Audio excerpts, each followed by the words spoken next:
Chers amis internautes, bonjour et bienvenue sur votre émission La Parole. L'émission qui se propose de décortiquer la vie quotidienne au fil des écritures bibliques. Il est écrit quelque part dans la Bible, plus précisément dans Osée 1, verset 6. « Oui, mon peuple périt faute de connaissance parce que vous, les prêtres, vous avez rejeté la connaissance. Je vous rejetterai et vous ne serez plus mes prêtres. Vous avez oublié la loi. J'oublierai vos enfants. » Ce verset, nous allons le décortiquer dans les jours à venir, parce qu'il fait l'objet de divers types d'interprétations plutôt tendancieuses. Mais en attendant d'y revenir, nous allons recevoir ce jour pour vous le pasteur Gérard Apolomain. Il est le directeur national de la mission Afrique pour Christ Bénin. Il se propose de nous parler de l'importance de l'intercession. Pasteur Gérard, bonjour.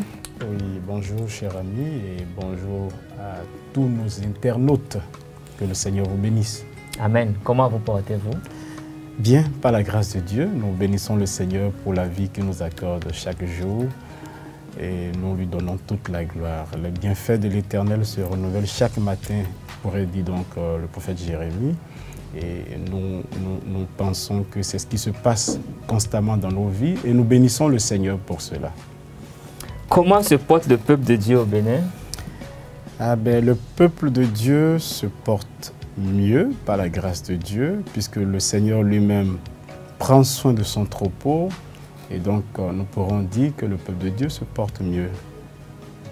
Voilà qui est bien dit. Vous avez proposé de nous parler de l'importance de l'intercession. Mais dites-nous, qu'est-ce que c'est l'intercession selon vous? Oui, l'intercession, c'est une arme importante du chrétien. L'intercession vient du grec antouchano ou hyper antouchano, qui en fait a le sens de demander. Demander, ça a le sens de s'entretenir avec quelqu'un en vue de le solliciter pour autrui ou pour quelque chose. C'est tout simplement, j'allais dire, la prière. L'intercession, c'est la prière. C'est le fait de prier intensément afin d'obtenir un résultat de la part de Dieu pour autrui ou pour une situation donnée. Alors, il faut, pour récapituler, dire que l'intercesseur, c'est donc un médiateur entre Dieu et un peuple, une personne ou une situation qui prévaut et pour laquelle, en fait, situation pour laquelle il implore la grâce, la faveur de Dieu. Donc, il se place entre Dieu et la situation pour laquelle, ou l'individu pour lequel on intercède. Est-ce à dire que l'intercesseur est dans le rôle du souverain sacrificateur? Bien entendu, l'intercesseur, il se met bien entendu dans le rôle du souverain sacrificateur. Le souverain sacrificateur qui plaide en faveur donc, du peuple. Nous pouvons le voir dans la parole, dans la Bible. Samuel, qui était donc un sacrificateur, qui a intercédé donc pour le peuple. Et donc, voilà, l'intercesseur, donc médiateur entre Dieu et les hommes. Pourquoi intercéder? Médiateur entre Dieu et les hommes. Pourquoi intercéder? Intercéder est nécessaire en ce sens que sans l'intercession, j'allais dire, Dieu ne peut pas agir. Ah bon? Je vais m'expliquer mieux. Dieu dit dans Ézéchiel, le chapitre 22, le verset 30, il dit « J'ai cherché parmi eux, je lis la version Semeur, j'ai cherché parmi eux quelqu'un qui construise un rempart et qui se tienne debout sur la brèche devant moi en faveur du pays, afin que je ne le détruise pas. » Quelqu'un qui se tienne à la brèche devant moi en faveur du pays, afin que je ne le détruise pas. C'est-à-dire que lorsque quelqu'un intercède, alors Dieu se sent donc dans l'obligation d'intervenir, d'agir en faveur. Et donc, l'intercession est indispensable pour que Dieu agisse. Je vais l'expliquer autrement. Vous savez, dans le jardin d'Éden, Dieu, lorsqu'il a créé l'homme, il a dit « Soyez féconds, multipliez et remplissez.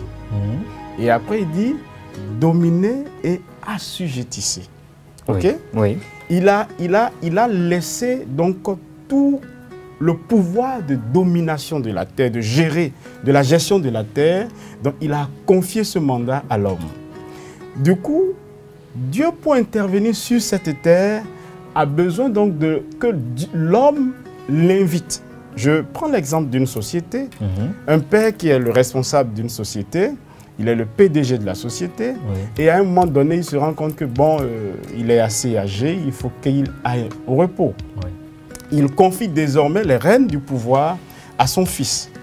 Et donc, le fils devient désormais le PDG. Alors, qu'est-ce qui va se passer? Avant que le père n'intervienne désormais dans cette société, il va falloir une invitation formelle donc, de ce fils qui est désormais le PDG. Le père ne peut plus venir intervenir comme il veut, comme il le faisait auparavant.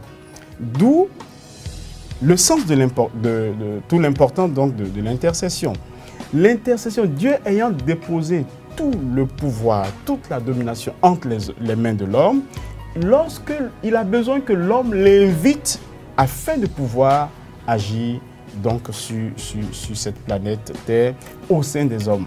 C'est pourquoi Jésus pouvait dire, demandez que le règne de Dieu vienne pour que Dieu établisse son règne. Quand l'homme n'invite pas Dieu, alors Dieu se sent quelque part, puisque notre Dieu est un Dieu de principe, il est un Dieu qui respecte les principes qu'il a lui-même établis. Alors, avant qu'il intervienne, il faudrait que l'homme l'appelle. Et donc, Dieu, et ce qui est intéressant dans ce texte de Ézéchiel, le chapitre 22, verset 30, Dieu n'a pas besoin forcément d'une grande multitude. Il dit, je cherche simplement un homme qui se tienne à la brèche, afin que lui, il intervienne au sein de cette nation. Voilà donc l'importance de l'intercession. C'est pourquoi les chrétiens ont besoin d'intercéder. Beaucoup de chrétiens aujourd'hui se rendent compte qu'il y a des situations, ils disent non, Dieu sait, Dieu va intervenir. Et ils se rendent compte que Dieu n'intervient pas bizarrement. Et il s'étonne. Mais il n'a pas à s'étonner parce que notre Dieu est un Dieu de principe.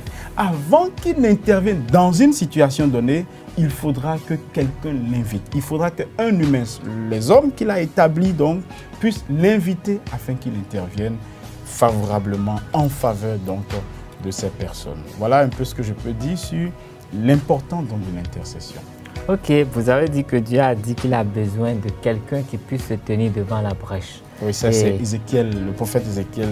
Donc le Seigneur l'a dit au travers de son serviteur. Ok, je suis d'accord avec vous, mais qui peut être cet homme-là? Qui peut être l'intercesseur alors?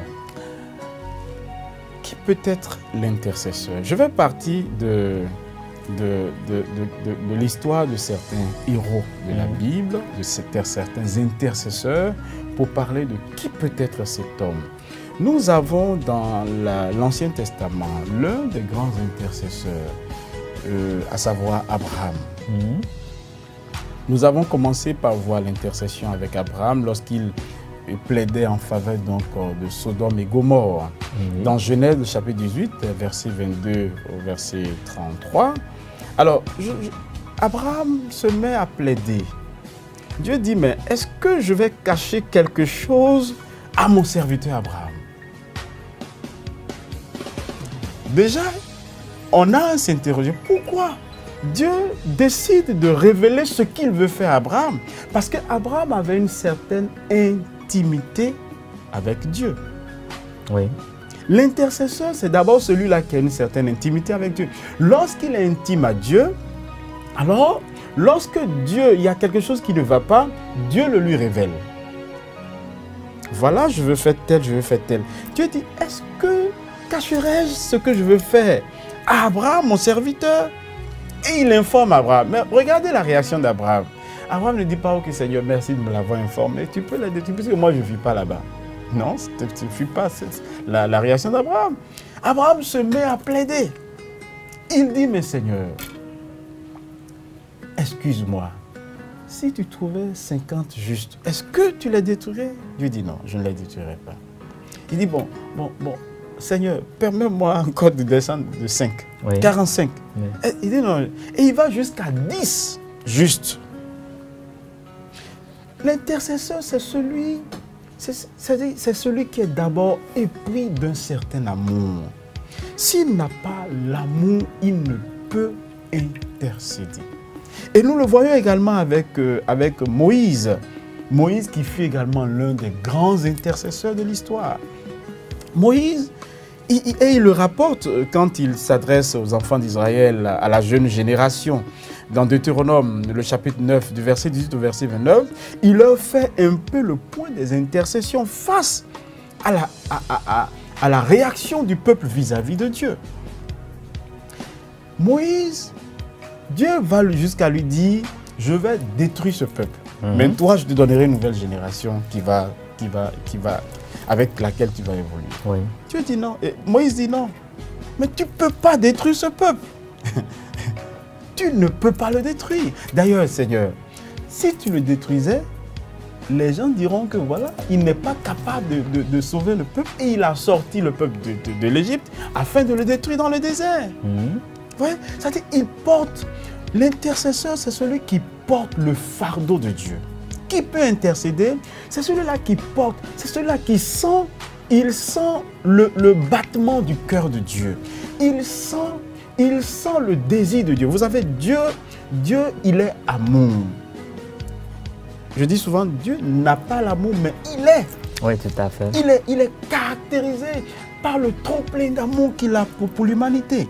Et donc, l'intercesseur, c'est celui-là qui a cet amour que seul Dieu peut donner d'ailleurs.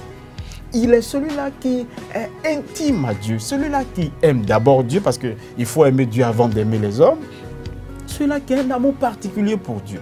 Celui-là qui ne se préfère pas, mais qui cherche plutôt l'intérêt des autres.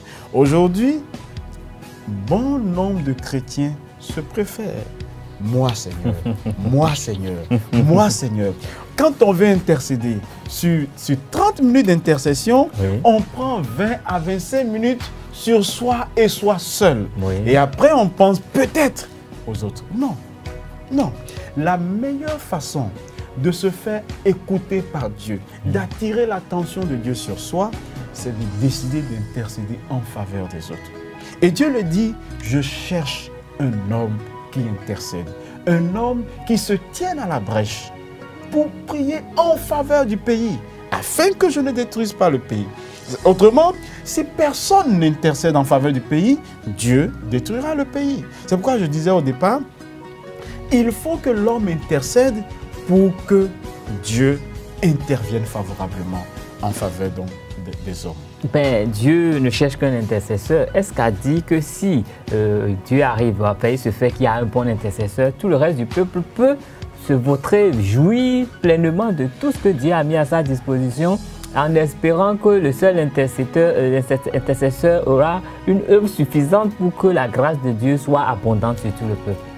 Je dirais non. Non. Et pourquoi? Non. Non, en ce sens que, vous savez... Parce que vous avez dit tout à l'heure que le chrétien a besoin d'intercéder, mais le texte dit j'ai besoin d'un intercesseur qui puisse se tenir devant la brèche. Juste pour dire l'importance d'une intercession.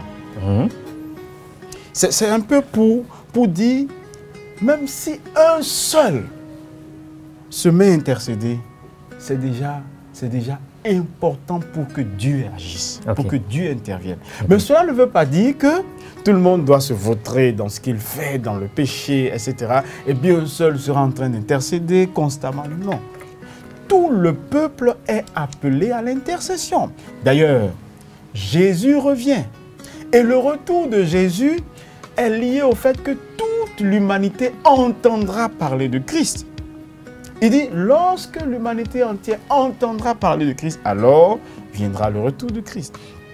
Et maintenant, pour que l'humanité entière entende parler du Seigneur, non seulement cela, pour que cette humanité se tourne vers Christ, il faudra que tous nous nous levons et que nous intercédons en faveur d'un peuple. L'intercession de tout un peuple réjouit le cœur de Dieu. L'intercession de tout un peuple amène Dieu à intervenir en faveur. Et vous verrez que non seulement les hommes vont se tourner vers Dieu, Mais cela aura des incidences sur l'économie du pays, cela aura des incidences sur la politique du pays, etc., etc.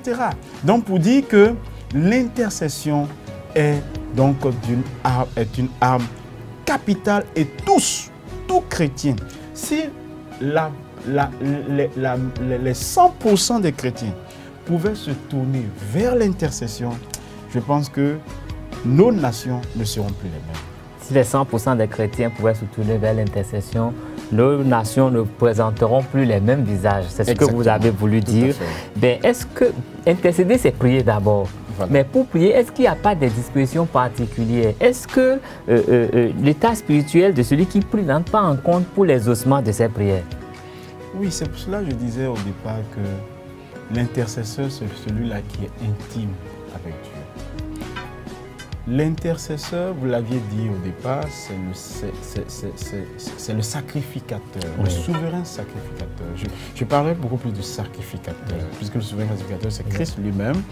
C'est le sacrificateur, celui-là qui est consacré, celui-là qui est mis à part pour Dieu, celui-là qui constamment est dans la présence de Dieu. Il plaide. C'est-à-dire, il n'a pas le temps pour lui-même. Il n'a pas le temps pour le péché. Il n'a pas le temps pour la chair. Mais il a plutôt le temps de passer dans la présence de Dieu.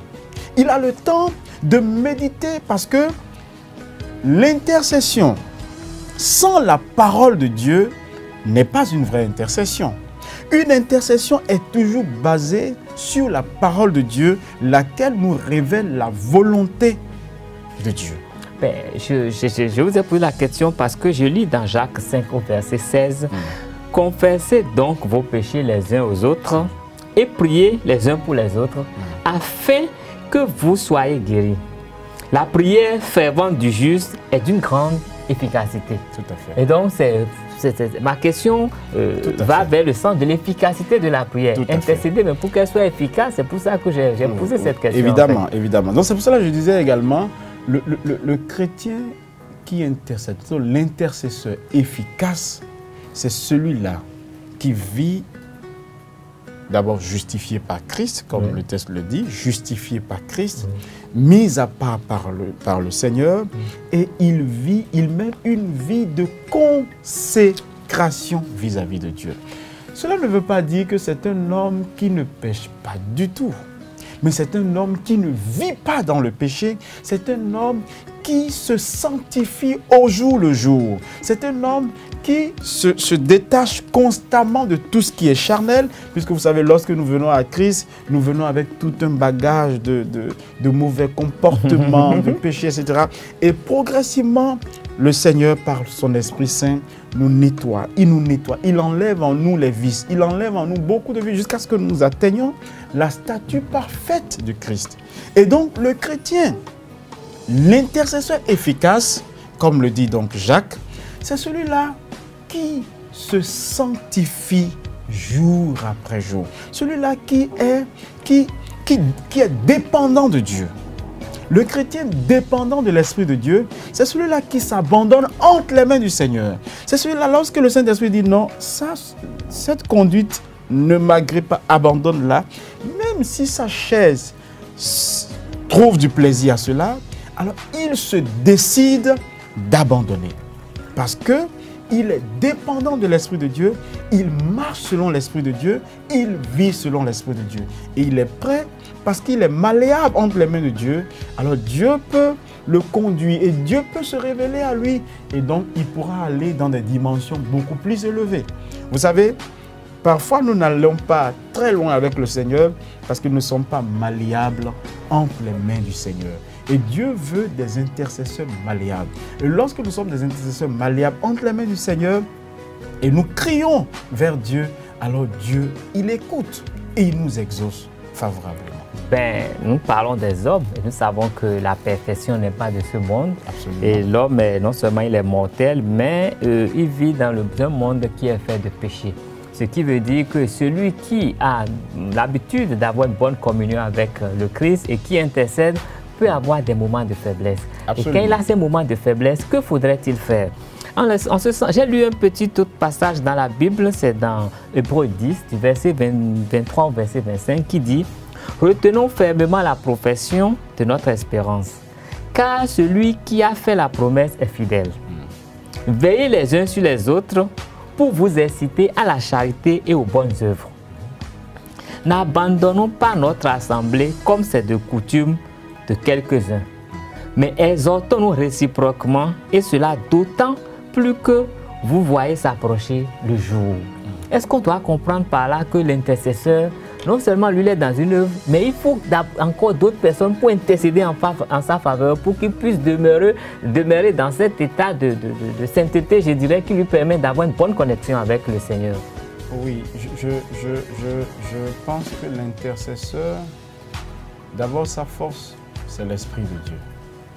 Sa force, c'est l'Esprit de Dieu. Et lorsque, vous savez, notre persévérance, notre endurance, notre marche est liée à l'Esprit de Dieu. Oui. Et le chrétien soumis à l'Esprit de Dieu, alors peut s'assurer qu'il ira très loin avec le Seigneur. Oui. Mais aussi, vous avez demandé, est-ce qu'il n'a pas besoin des hommes qui intercèdent en sa faveur également? Je dirais oui. Je voudrais même là rapporter cette petite histoire. Il est dit qu'il y avait un pasteur dans une église qui prêchait, qui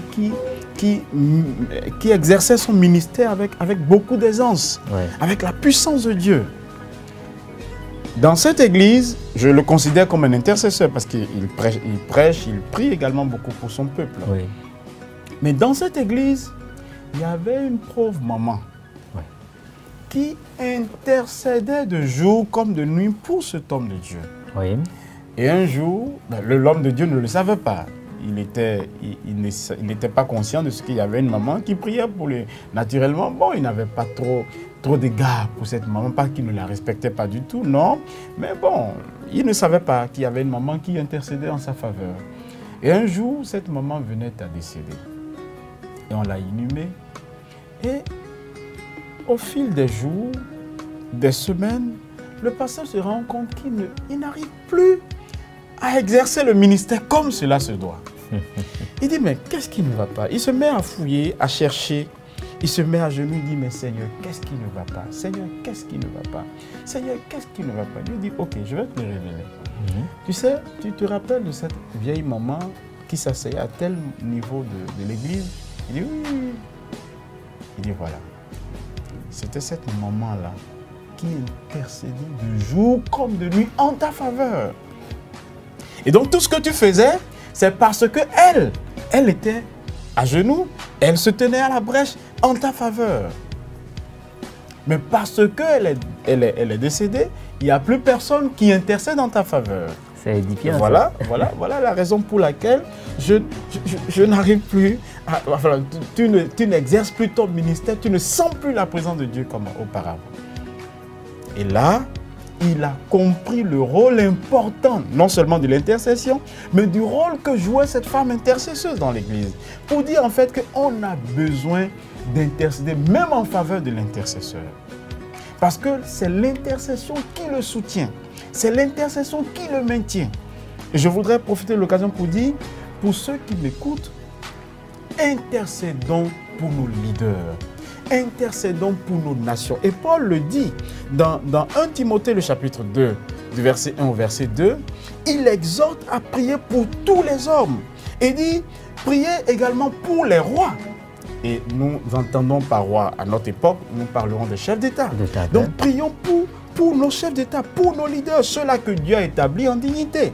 Et il dit, il dit également, priez pour tous ceux qui sont élevés en dignité, afin que nous menions une paisible et tranquille, une vie paisible et tranquille en toute piété et honnêteté. Et je crois que la période que nous traversons s'y prête. Nous devons intercéder en faveur de notre nation. Nous devons intercéder en faveur du chef de l'État. Nous devons intercéder afin que Dieu se manifeste pleinement et puissamment et que nous puissions vivre en paix dans notre nation. Je voudrais inviter toute l'Église, tous les chrétiens à intercéder pour l'État, pour l'exécutif, pour le législatif, pour nos leaders religieux, etc., afin que Dieu continue à déployer sa main puissante pour le bonheur de tous. Pasteur Gérard Plomin, vous nous avez conseillé d'intercéder les uns pour les autres. Vous nous avez conseillé de nous sanctifier pour avoir des prières quand même efficaces. Absolument. Et d'intercéder sans cesse pour notre nation, d'intercéder sans cesse pour nos frères, et que ainsi notre nation pourrait présenter un autre visage. Absolument. Je crois que je suis resté fidèle à votre développement de ce matin. Vous êtes le directeur national de mission Afrique pour Christ Bénin et vous nous avez entretenu sur l'intercession et son importance pour un chrétien. Nous vous disons merci, merci pour cet exercice. Merci pour nous avoir aidés à nous connecter un peu avec les réalités bibliques, mais qui se dénotent dans la vie de tous les jours. Nous allons souhaiter que le Seigneur vous bénisse et vous comble davantage pour pouvoir nourrir davantage d'âmes. Merci. À vous, chers amis internautes, merci d'avoir été présents. Nous vous bénissons et nous vous disons au revoir. Dans une semaine, on se donne rendez-vous.